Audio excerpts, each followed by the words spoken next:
বন্ধুরা খেতে বসে গেছি। তো আজকে মেয়ের জন্মদিন ছিল, জন্মদিন দেখো পায়েস আর এখানে আছে চাটনি আর প্লেটে আছে কেক।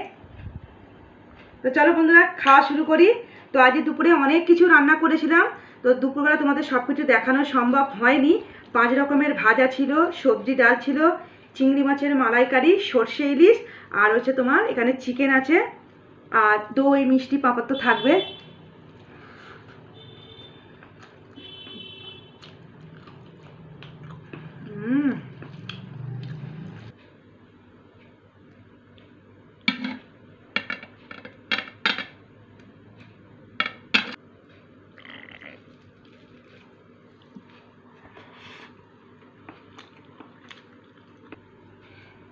তো বন্ধুরা রান্না বান্নাগুলো এত সুন্দর হয়েছে, তো আরেকটু ভাত নিয়ে নিলাম।